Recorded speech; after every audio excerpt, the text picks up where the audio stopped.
دیارە من ئەمڕۆ لە تۆر و بابەتی یەکەمدا گفتوگۆ و تشکی خەمە سەر وەزارەتی کاروباری کۆمەڵایەتی کە پێشتریش دیارە من هەر لەم بەرنامەیەدا لەسەر کار و چالاکیەکانی وەزارەتی کاروباری کۆمەڵایەتی هەرێمی کوردستان بەدووادا چوونم کردووە بۆ چالاکیەکانیان بۆ چاکسازیانی کە لەم کابینەیە و لە ماوەی 3 ساڵی حکومڕانی ئەم کابینەیەدا کردویانە بۆ هەم بۆ کرێکاران هەم بۆ فەرمانبەران بە شێوەیەکی گشتی بۆ کەرتی تایبەت و هەروەها بۆ کەرتی حکومی بۆ کاری کرێکاران دیارە هەر ئەمڕۆ وەزارەتی کار 12 پشکنەری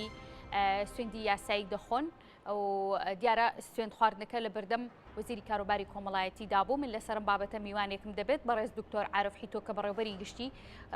وەزارەتی کاروباری کۆمەڵایەتی ڕاستەوخۆ لە هەولێر بەڕێگەی سکایپ میوانی من دەبێت دکتۆر زۆر سپاس بۆ ئامادەبوونت دەمەوێت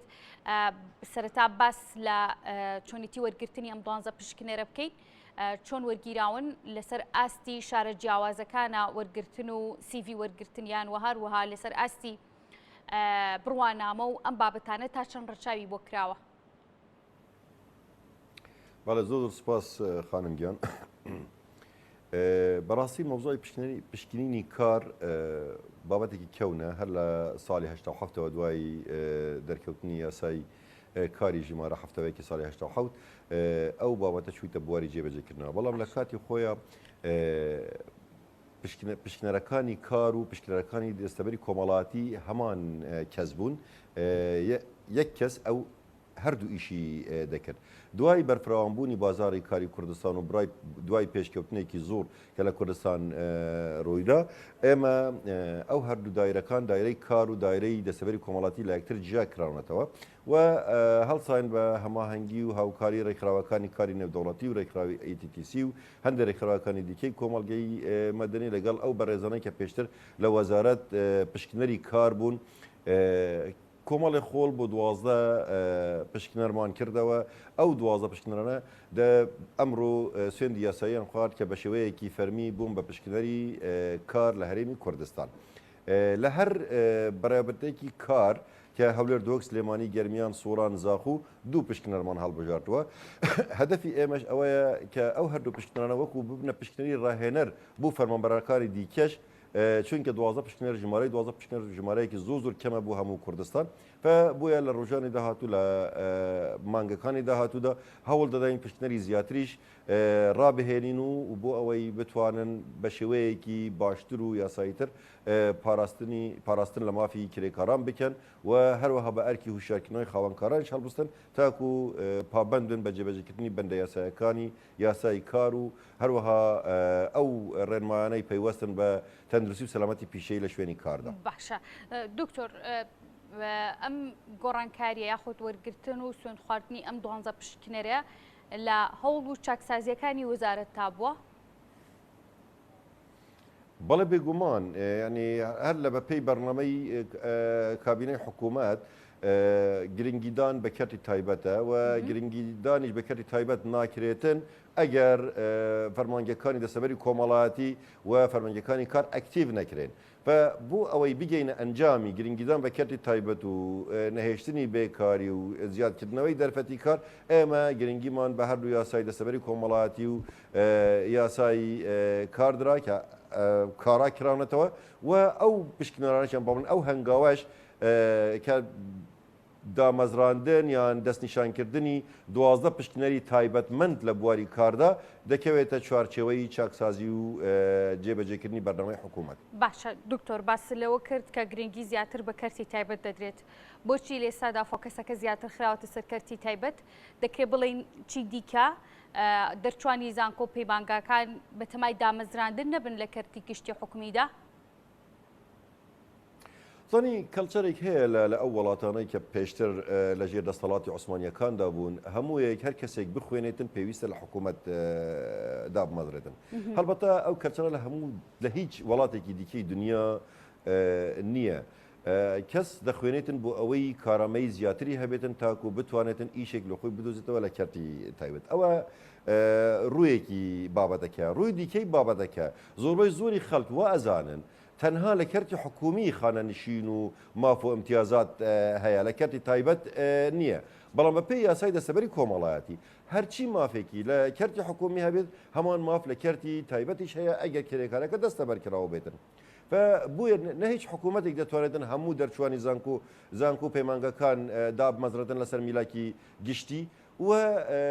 نە هیچ بودجەیەکیش تەحملی ئەو بابەتە دەکاتن. بۆیە بژاندنەوە یان گرنگیدان بە کەرتی تایبەت بۆ ئەوەی شانبەشانی یەکتر کەرتی گشتی و کەرتی تایبەت پێیکەوە بەشدار ببن لە ئاوادانکردنەوەی وڵات. باشە دکتۆر ئەم 12 پشکنەرە چ گۆڕانکاریەک لە کەرتی تایبەتاکە ئەرک و ڕۆڵیان چی دەبێت هیچ بابەتێکی نوێ ڕێنماییەکی نوێ لە کار و چالاکیەکانی ئەماندا کراوە کە پێشکەش بکرێت لە کاتی پشکنی و سەردانیکردنی کەرتی تایبەتە کە ئەمان ئەرکەکەی لاستۆگرن؟ زانی بە پێی بە دۆدەچوونەکانی ئێمە یعنی زۆر کەس حتا ئێستاش وا بیر دەکاتەوە کە خەڵک پابند نییە بە یاسا خەڵک پابند نییە بە ڕێنماکانی حکوومەت بەڵام بە پێی بە دۆدەچوونەکانی ئێمە بوومان دەرکەوت کە زۆربەی زۆری خەڵک هوشیارکردنەوەیەکی یاسایی نییە یاساکانی کار و دەستەبەری کۆمەڵاتی نەیان خوێنیتەوە زۆربەی زۆری کرێکاران ئاگادار نین کە یاسایەکی ئەوها هەیە زۆربەی زۆری کرێکاران ئاگادار نین کە مافیان هەیە بەخاوەنکارەکەی خۆی بڵێن کاکە بوت نییە من فەسڵ بکەیت ئللا ئەبێ لە هەندێک چوارچێوە یاساییدا نەبێتن بۆیە ئەو پشکنەرانە کە سەردانی شوێنەکانی کار دەکەن کە سەردانی پرۆژەکان دەکەن کۆمەڵێ ئەرکیان لەسەر شانە یەکێکیان ئەوەیە ئایا ئەو خاوەنکارانە پابندن بەر یاسا بەندەکانی یاسا و ڕێنمایەکان ئایا ئەو ژینگەیە کە بوو کار ڕەخساندراوە ئایا بە پێی مەرجەکانی تەندروستی و سەلامەتی پیشەییە ئایا کرێکارەکان مافەکانی خۆیان دەزانن ئایا خودی خاوەنکارەکان دەزانن ئەرکیان چییە بەرامبەر مافیان ئەو بابەتانە هەمویان پێویستە کارا بکرێنەوە پێویستە زیاتر بچنە ناو کۆمەلگا پێویستە وەکو بڵێن ئاشناییەک لە نێوان حکوومەت و کەرتی تایبەت و کۆمەلگا و ئەوانە دروست ببێتن تاکو بتوانن پێکەوە کار بکەن بێگومان ئەو پشتنەرە هەڵبەتا و پێشنەرە زۆر کەمن ژمارەیەکی کەمە بەڵام ئەوە سەرەتایەکە بۆ ئەوەی ژمارەکان زیاتر ببێت بە پێی توانە کە دەچنە هەموو قوشبنەکانی ئەو وڵاتە و سەردانی هەموو پرۆژەکان دەکەن بێگومان استیفادەیەکی زۆر دەبێتن هەم بوو خاوەنکارانیش و هەم بوو کرێکارانیش و هەم بوو خودی پرۆسەی کارکردن و پرۆسەی گەشە پێدانی کەرتی تایبەت. باشە ئەمە دەستپێکی دامەزران و چاکسازیەکانە لە وەزارەت مەبەستمەوەیە کە کەسی دیکە خاوەن بڕوانامە بێت یان نا بەپێی تەمەن جیاوازی لە نێوان ڕەگەز لە ژن و پیاودا وەزارەتی کاروباری کۆمەڵایەتی لە بەرنامەیدا هەیە کە کەسانێکی دیکە لە کاروباری کۆمەڵایەتی کە دەچێتەوە چوارچێوەی کارەکانی ئێوە دامەزراندنیان بۆ بکە؟ بەڕاستی بزەبت لە پرسیارەکەی جەنابەت تێنەگەیشتم مەبەستمەوەیە ئەمانە کە لە ئێستادا دامەزراندنیان بۆ کراوە یاخود ئەم 12 پشکنەرە ئەمڕۆ یاساییان خواردو وەزارەتی کاروباری کۆمەڵایەتی هەلیکاری دیکە نەمەزراون ئەوە سوێندی یاساییان بڵێ بڵێ موظفی ئێمە بوون دوای ڕاهێنان پێکردنیان بووم بە پشکنەری تایبەت لە بواری کاردا باش مەبەستمەوەی وەزارەتی کاروباری کۆمەڵایەتی لە بەرنامەیدا هەیە کارمەند یاخود هەلی کار بڕەخسێنێت بێگومان 6 سنتەری بەکارخستنمان هەیە هەولێر دۆک سلێمانی گەرمیان زاخ و سۆران ئەوانە ڕۆژانە کار دەکەن بۆ دۆزینەوەی هەلیکار و ڕۆژانە پێشوازی لە ئەو کارخوازانە دەکەن کە دەیانەوێ کارێکیان بۆ بدوزیتەوە و فۆرمیان بۆ پڕ دەکەنەوە و هەروەها هەر کاتێک کە هەلێکی کاری دۆزیوێتەوە تەلەفۆنی بۆ دەکەن و لەوانە بۆ هەر کارێک تەلەفۆن بۆ سێ چوار کەسێک دەکەن حتا یەکێک بە کارێکە ڕازی بێتن یان دەچێتە چاوپێکەوتنی کار و ئەگەر دامەزرا و کاتە دەچێت بۆ یەکێکی دیکە تەمان ئەوە ئیشی ڕۆژانەی وەزارەتی کاروباری کۆمەڵاتیە فەشان بەشانی ئەو پرۆسەیەش ئێمە 8 سنتەری ڕاهێنانی پیشەیمان هەیە کە ئێستا بە پێی پێداویستی بازاری کار هەندێک پیشەمان داخلی ئەو سنترانەمان کردووە بوو بەهێزکردنی تواناکانی گەنجان تاکۆ بتوانن بە شێوەیەکی کاراتر بچنە ناو بازاری کار و دەست بە کار بکەن. باشە دکتۆر دەزانین کە لە ماوەکانی ڕابردووشدا باسی لێوە کرات کە و ئێستا خۆش باسی لێوە کرد کە زیاتر گرنگی بە کەرتی تایبەت دەدرێت گرنگیدانەکە لە چ ڕوویەکەوەیە و ئەم ئیمتیازات و مەرجە نوێیانە کە گۆڕانکاری تێدا دەکرێت و گرنگیدان بە کەرتی تایبەت خۆی لە چیدا دەبینێتەوە لە ڕووی خانەنشینیەوە بێت لە ڕووی ماف و هەروە لێپرسراوێتیەوە بێت لە نێو کەرتی تایبەتە چ گۆڕانکاریەک یاخود گرنگی بە چی دەدرێت لەم گۆڕانکاری و چاکسازیانەیە کە وەزارەتی کاروباری کۆمەڵایەتی دەیکا بۆ کارمەندان؟ بەڵێ جارێ لە سەرەتادا ئێمە دوو یاسامان هەیە، یاسای دەستەبەری کۆمەڵاتی و یاسای کار، هەردوو یاساکان هەموار کراون و یاسای کار لە کۆبوونەوەی پێش جەژنەی ئەنجومەنی وەزیران بە کۆی دەنگ پەسەند کراوە و دوای پشوەکان ڕەوانەی پەرلەمان دەکرێتن و لە پەرلەمان ئەگەر پەسەند کرا لەو یاسادا ئێمە هەوڵمان داوە بە پێی ستانداردە نێودەوڵەتیەکان ڕەچاوی جێندەر بەڵانس بکەین، ڕەچاوی کرێکاری ئافرەت بکەین، ڕەچاوی کارکردنی نەوجوانان دەکەین، کاتژمێرەکانی کارکردنە، هەر کەڵێنێکی پێشتر لە یاسای پێشیدا هەبوو لەو یاسا پڕکراوەتەوە بوو ئەوەی کرێکارانی کەرتی تایبەت پشت ڕاست بن کە هەموو مافەکانی دەستەبەر کراوە. یاسای دەستەبەری کۆمەڵایەتی بە پێی یاسای دەستەبەری کۆمەڵایەتی هەر کرێکارێک لە کەرتی تایبەت ئەگەر دەستەبەر کراوە بێتن هەموو مافەکانی هەیە بوو خانەنشینکردن، بوو وەرگرتنی پاداشتی کۆتایی خزمەت، بوو گواستنەوەی ڕاژەکەی لە کەرتی تایبەت بوو کەرتی گشتی یان بە پێچاونەوە لە کەرتی گشتی بوو کەرتی تایبەت. ئەوانە هەمووی ڕێکخستنی بازاری کارە و پاراستنی مافی کرێکارە و پاراستنی خاوەنکارە لە ئەنجامدانی هەر سەرپێچیەکی یاسایی کە لە کۆتاییدا لەوانە لە نازانینەوە یان لە نەهوشیاریەوە توش ببیتێ ئەو بابەتانە هەمویان ڕێخۆشکردن بوو بژاندنەوەی کەرتی تایبەت. دکتۆر دیارە مەخەڵێکی باشە بۆ کرێکاران لە کەرتی تایبەتە کە زیاتر گرنگی بە کەرتی تایبەت بدرێت و کرێکاران بدرێت لەو کەرتەیە، بەڵام لەگەڵ ئەوەشدا کە دەڵین کەرتی تایبەت ڕەنگە ئەکسەرێتی کۆمپانیا هەم ناوخۆییەکان هەم کۆمپانیا بیانیەکان کە لە ناو هەرێمی کوردستاندا بوونیان هەیە، ئەم کۆمپانیانی کە لە ئێستادا لە ناو هەرێم و شارە جیاوازەکاندا هات توانای وەرگرتنی کرێکاری زیاتریان هەیە یاخود لە بەرنامەدا هەیە ئەم کۆمپانیایانە زیاد بکرێن بۆ ئەوەی دەرفەتی کارکردن بۆ کرێکاران بڕەخسێت؟ زانی خانم گیان لەو سێ ساڵەی ڕابردووی ئەو کابینەیە کوردستان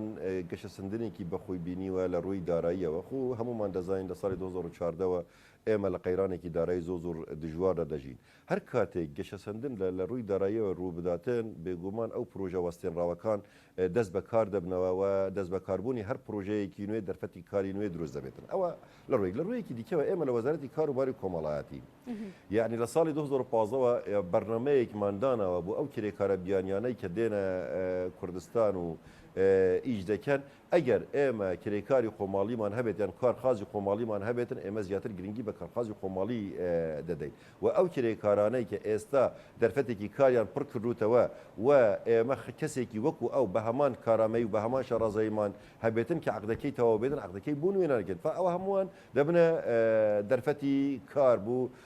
کارخوازانە. و بێگومانیش ئەگەر وڵاتان بە ساڵ پێش بکەون ئەوە کوردستان هەمومان دەبینین بە مانگ پێش دەکەوێتن، یعنی ئەگەر ئەمڕۆ سەردانی سلێمانی بکەم و دوای 2 مانگی دیکە سەردانی سلێمانی بکەم بێگومان هەندێک گۆڕانکاری تیا دەبینم. ئەو گۆڕانکاریانە هەمویان دەرفەتی کارن و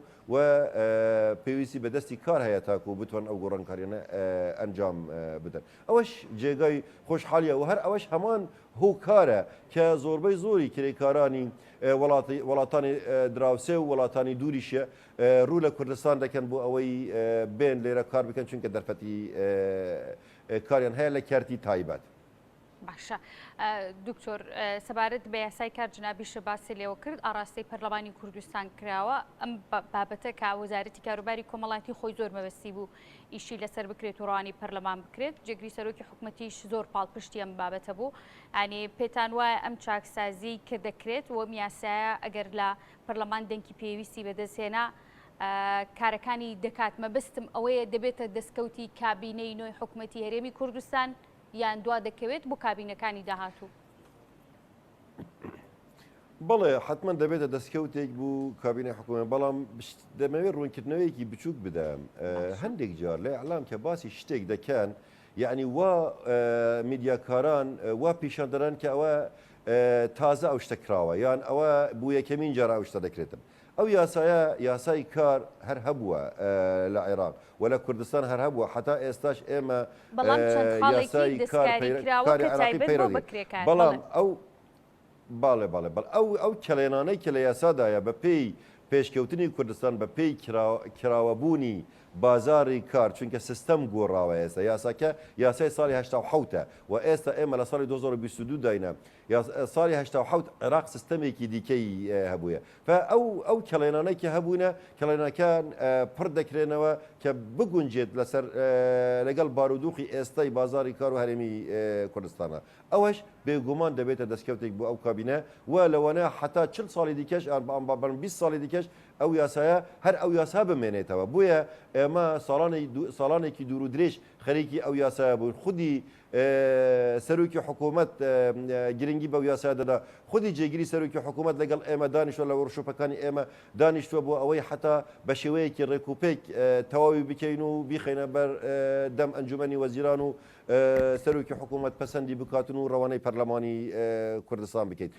لەبەر گرنگی ئەوەیە ئەو گرنگە و ئەو کاتەی خایان حتمما ئەگەر ئەو کابینەیە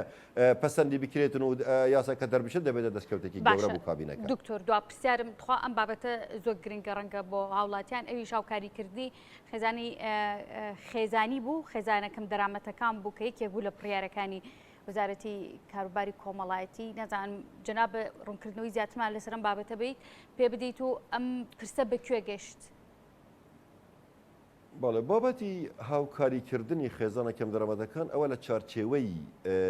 بەشی مندا نییە چونکە من تەنها تەعامل لەگەڵ بازاری کار و یاسایی دەستەبەری کۆمەڵاتی پیشەوەران و کارخوازانە بەڵام ئەو بابەتە جەنابی وەزیر لە هەوڵێکی بەردەوامدایە بۆ ئەوەی لە ئەنجومەنی وەزیران یان وەزارەتی دارایی بودجەیەک تەرخان بکاتن بۆ یارمەتیدانی خێزانەکەم دەرەمەتەکان بەڵام بوو کوێ گەیشتووە و گەیشتە چکێن دەرێ و کەی جێبەجێ دەکرێتن ئەوە زانیاری تەواوم لەسەر نییە.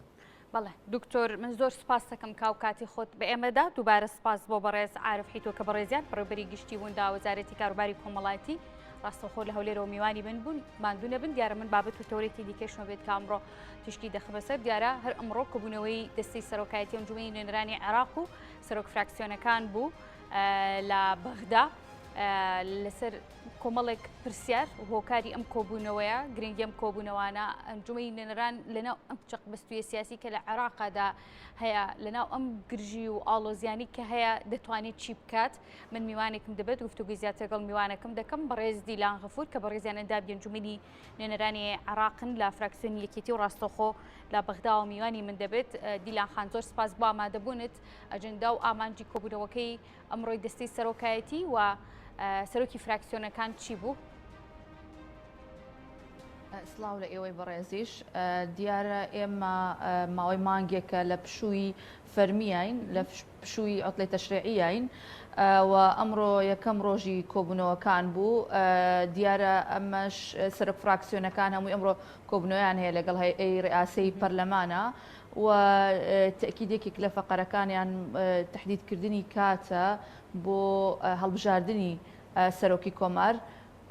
و یەکێکی لە فەقەرەکانیان مۆزوعی تەشریعکردنی ئەو قانونە گرنگانەیە کە لە ئێستا پێویستن تەشریع بکرێن. ئەکید ئەم کۆبوونەوەی گرنگی خۆی هەیە لە سەرەتایی دەست بەکاربوونمان لە فەسڵێکی تەشریعیە بۆ ئەوەی کارەکانی ئەم فەسڵە بەباشی ڕێک بکرێت. طبعاً گفتوگۆکان چڕتر بوونەتەوە بە تایبەت چوارچێوەی هەمئانگی ئێوێ بە زووترین کات حکوومەت تەشکیل بکات و چیتر لەو دۆخە سیاسیە چەقبەستووە دەربازی ببێت و ئەمە بەڕاستی ئەم دۆخی ئێستای کە هەیە زۆر کاریگەری هەبووە تەسیری سەربی لەسەر ئەدای ئێمە وەکو کاری ڕقابی چاودێری هەبووە بە هەمان شێوە نەمانتوانیوەکە لە ئێستای عێراقەکە پێویستی بە خزمەتی زیاتر هەیە بتوانین ئەو ڕۆڵەی خۆمان ببینین بۆیە هەیئەی ڕئاسی پەرلەمان ئەم کۆبوونەوەی ئەنجامدا بە مەبەستی ئەوەی بە زووترین کات بتوانرێت جدولی ئەعمالیان ئەو جدولی ئەعمال دانرێت و ڕێک بکەون لەسەر ئەو فەقەرانەی کە دابنێ لە جەلسەی داهاتوە. باشە دیلان خان سەبارەت بە دیاریکردنی دواوەدە بۆ دەستنیشانکردنی سەرۆک کۆمار دەزانین کە ماوەیەکی زۆری بەسەر تا تێپەڕێەوە تا ئێستا لەسەر ئەم بابەتە حیزبەکان نەگەشتوونێتە خاڵی کۆتایی و چارەسەر بۆم بابەتە. ئەم کاتی کە پەرلەمان ئەنجومەنی نوێنەرانی عێراق دەستنیشانی دەکات دەبێتە دوا بڕیار ینی دەشێت پرسێک بێت کە نەتوانرێت کەسی دیکە یاخود لایەنی دیکە هەڵەسەی لەسەر بگرێت لە بەرەوەی بڕیاری ئەنجومەنی نوێنەرانە؟ ئێمە ئومێد دەکەین لایەنە کوردیەکان بگەنە ڕێکەوتنێک لەسەر پرسی سەرۆکی کۆمار. بەتەکید ئەگەر لایەنی شیعی یان پێکهاتەی شیعی لە نێو خۆیاندا بگەن بە ڕێکەوتن بۆ دەستنیشانکردنی کەسێک بۆ وەرگرتنی پۆستی سەرۆکی وەزیران، پێم وایە چاوەڕوانی پێکهاتەی کوردی ناکەن، چاوەڕوانی ناکەن بۆ ئەوە سیناریۆی 2018 دووبارە بێتەوە لە کاتێکە ئەگەر بێت و اتفاق نەکەن یان نەگەن بە سێغەیەکی اتفاقی پێکاتە کوردیەکان. بۆیە بابەتەکە بە تەواوەتی پەیوەندی بە نێوماڵی شیعەوە هەیە کە ئەوان هەتا ئێستا ڕێک نەکەوتون. دیارە لە چەند ڕۆژی ڕابردووە ئەومان بینی ئیتاڵی تەنسیقی تەکی دەکاتەوە کە لە زووترین کاتە ئەوان کاندیدی خۆیانیان ئەبێ و لەم چەند ڕۆژەی داهاتوشدا بێگومان لایەنە کوردیەکانیش کۆبوونەکانی خۆیان چڕ ئەکەنەوە بۆ ئەم پرسە و پێم وایە لە کۆتایی ئەم هەفتەیە دانیشتنێک دادەنرێت. باشە لەسەر ئەم دوو بابەتە ئەم دوو پۆستە کورسی ئەنجومەنی سەرۆکی ئەنجومەنی یاخود سەرۆکوەزیرانی عێراق لەگەڵ کورسی سەرۆک کۆمار، ینی ئێوە لە نێو ئەنجومەی نوێنەراندان ڕەنگە لە هەر کەسێکی دیکە زیاتر ئاگداری بارودۆخە سیاسیەکانی عێراق و ئابووری کۆمەڵایەتیەکان بن. پێشبینی دەکەن ئەم کورسیانە کە یەکلای بێتەوە ئەم حیزبە سیاسیانە تاکەی لەسەر ئەم دوو پۆستە ناکۆکیان دەبێت، چۆن باسی لێەوە دەکرێت لە بەغدا؟ طبعاً دۆخی عێراق بە دۆخێکی هەستیارە تێپەڕێت لە دوای ساڵی 2005ەوە هەتاوەکو ئێستا بەم دۆخای ئێستا نەڕۆیشتووە هیچ کامێک لە کابینەکانی ڕابردوو ئۆندەی کات پێویست نەبووە بۆ ئەوی تەشکیل بکرێت. لە دوای ئەو گۆڕانکاریانەی کە ڕوویاندا لە مانگی ڕابردووە وەڕەوتی سەدر استیقالەی تەقدیمی ڕئاسەی پەرلەمان کرد و جێگرەوەیان هاتە پەرلەمان، ئێمە پێمان وایە ئێستا معادلەکان گۆڕاون و پێم وایە ئیتاڵی تەنسیقیش یان چوارچێوەی هەمانگی زۆر جەخت لەوە ئەکاتەوە کە بە زووترین کات ئەم حکوومەتە تشکیل بکرێت و دەرفەت نەماوەیان پێویستە ئەم لایەنە ئەگەر لە ڕابردووە بە جۆرێک لە جۆرەکان ناکۆکی لە نێوان ئیتاڵی تەنسیقی و بە تایبەت تەیاری سەدری هەبوو بێت، ئێستا ئەو بابەتە نەماوە پێویستە ئیتاڵی تەنسیقی بگەن بە ڕێکەوتن لەسەر ئەوەی کە کەسێک کاندیدکەن بۆ پۆستی سەرۆکی وەزیران. بۆیە من پێم وایە هەڵبژاردننی سەرۆکی کۆمار و تشکیلکردنی حکوومەتی داهاتوو نزیکە و سەرجەم لایەنەکان کۆکن لەسەر ئەوەی بە زووترین کات ئەم پرۆسەیە ئەنجام بدرێت یان پرۆسی هەڵبژاردننی سەرۆکی کۆمار و پرۆسی تشکیلکردنی حکوومەتی داهاتوو پەلەی تیا بکرێت. باشە لە ماوەی ئەم کابینەی ئەنجومەنی نوێنەراندا هەرچەندە تەمەنی کورتە و چەند مانگێکە دەبێت بزانم ئەو کار و چالاکیانە کە هێشتا حکوومەت تشکیل نەبووە ئەنجومەنی نوێنەران چی کردووە و چی کراوە بۆ بەرژەوەندی گەل بۆ بەرژەوەندی شەقام، چ یاسایەکی نوێ، چ پرۆژە یاسایەکی نوێ، چ بابەتێکی نوێ کراوە لە ماوەی دەست بەکاربوونتانە؟ لە ڕاستیدا ئەو دۆخە چەقبەستووە سیاسی کە هەبووە کاریگەری زۆر سەلبی هەبووە لەسەر ئەدای پەرلەمان. دیارە ڕوونە یەکێک لە کارەکانی پەرلەمان چاودێریکردنی حکوومەتەوە یەکێکیشیان تەشریعکردنی قانونە. ئێمە لە ماوەی ڕابردووە حکوومەتی تەصریفی ئەعمال بووە، واتە لە کاتێکە کە حکوومەتی تەصریف ئەعمال بێ بۆی نییە پرۆژە یاسا بنێرێ بۆ پەرلەمان. ئێمە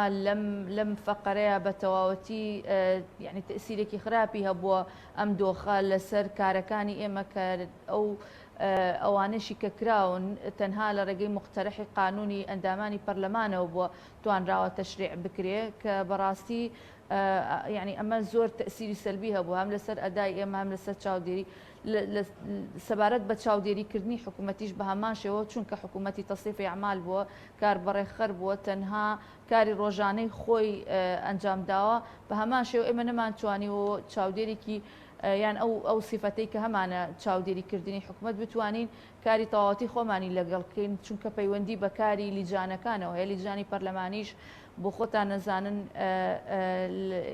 ڕئیس و نائیبەکانی هەتاوەکو ئێستا هەڵنەبژێرنەوە هەمووی پەیوەندی بە تەشکیلکردنی حکوومەتەوە زۆر تەسیری سەلبیە بۆ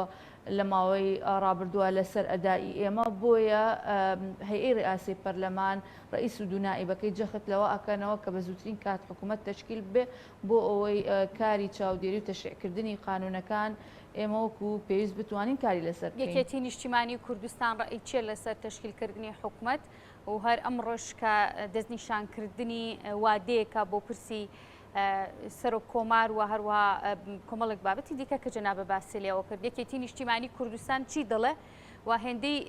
دانیشتن و گفتوگۆتان کردوێ حیزبەکانی دیکە لە بەغدا چی دەڵێن لەسەر ئەم پرسە لەسەر تەشکیلکردنی حکوومەت؟ ئێمە وەکو یەکێتی نیشتیمانی کوردستان بە بەردەوام و لەگەڵ ئەوەدان کە بە زووترین کات ئەم حکوومەتە تەشکیل بکرێت و پشتیوانی لەوە ئەکەین کە بەپەلە ئەنجام بدێت و ئەم حکوومەتە تەشکیل بکرێت. بە هەمان شێوە ینی ئەوە ئەبیندرێ لەلایەنە شیعەکانیشەوە کە خوازیارن کە لە زووترین کاتە ئەو حکوومەتە تەشکیل بکرێت. باشە. دیلان خان جنابەت لە لیژنەی پەیوەندیەکانیت پێم وابێ ئەگەر هەڵە نەبم دەمەوێت بزانم پەیوەندیەکانی عێراق پەیوەندیەکانی دەرەوە دیارەمە بەسما پەیوەندیەکانی عێراق لە ئێستادا چۆنە لەگەڵ وڵاتانی دیکەدا لەگەڵ ئەم چەقبەستوویە سیاسەیە چۆن حکوومەت یاخود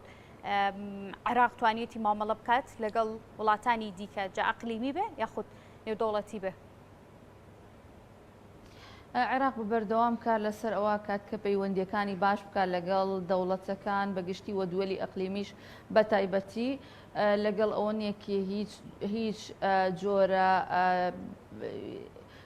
جۆرە ئەگەر لە ڕابردووشدا بە جۆرێک لە جۆرەکان علااقاتی لەگەڵ هەر لایەنێکیان هەر دەوڵەتێکە باش نبێت پێمان وایە لەم هەنگاوەی داهاتووی حکوومەتیشە بەجددیتر کار لەسەر ئەوە کرێت کە پەیوەندیەکانی عێراق باش بێتەوە لەگەڵ دەوڵەتانی ترا بەڵام پەیوەندیەکان و باسیەکانی باش ببێتەوە مەبەستەوەیە کە لە سەردەمێکە یاخود لە ئێستادا پەیوەندیەکە باش نییە؟ ئەگەر بە هەر جۆرێک لە جۆرەکان پەیوەندی عێراق لەگەر هەر دەوڵەتێکە وەکو ئاستی پێویست نەبوو بۆ کاری لەسەر ئەکرێ بۆ ئەوی باشتر بکرێتەوە یعنی ئەمە یەکێکە لە بەرنامەکانی حکوومەت و ئەکید ئێمەش وەکو پەرلەمان ڕاستە لە ماوەی ڕابردووە وەکو پێویست لیجنەکەمان کارانە بۆ نەمانتوانیەوە کۆبوونەوەی تیا ئەنجام بدەین تەنها یەک کۆبوونەوە نەبێت لەو کۆبوونەوە زۆر تەکید لەسەر ئەوە کراوە کە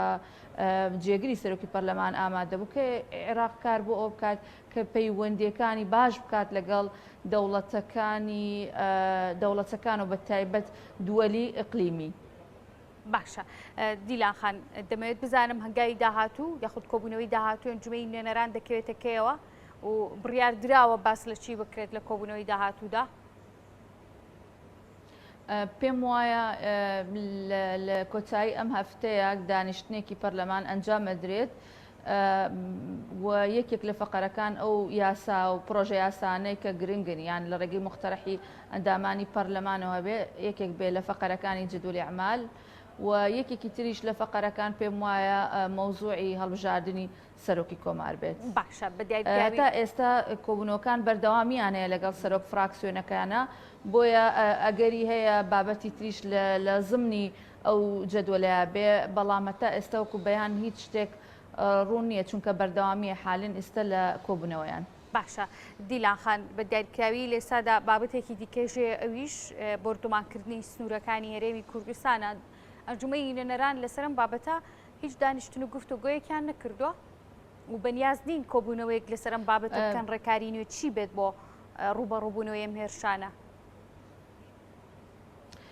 لە ماوەی ڕابردووە ئێمە لە پشووی ئەبلین پەرلەمانە بووینە بەڵام بە بەردەوام باس لە پاراستنی سیادەی عێراق ئەکرێت لە بەغدا کە بتوانرێت لە حکوومەتی داهاتووە ئەو با بڵین ئەو دەست درێژیانەی کە ئەکرێتە سەر خاکی عێراق ڕێگەی لێ بگیرێت و لە ڕابردووە دوو جار وەزیری خارجی عێراق بانگێشت کراوە بۆ ئەم پرسە و من پێم وایە هەم کوتەلی سیاسی ئەگەر سەیری بەیانی ڕسمی کوتلەکان بکەن هەمووی بە توندی ئیدانەی ئەو کاراناکە و کار لەسەر ئەوە کرێت کە یەکێک لە خاڵەکانی حکوومەتی داهاتوو زیاتر تۆکمەکردنی سنوورەکان بێ و پاراستنی سیادەی عێراق بێ. باشە ئەو شڵەژان و شەخبەستوی سیاسی کە لە مەیدانە سیاسی و پرۆسە سیاسەکەی عێراقدا هەیە لە ئەنجومەنی نوێنەراندا ڕەنگی داوتەوە بۆ ئاکتیڤ نەبوون یاخود دەستکراوە نەبن بۆ کار و کۆمەڵێک چالاکی لە ئەنجومەی نوێنەران.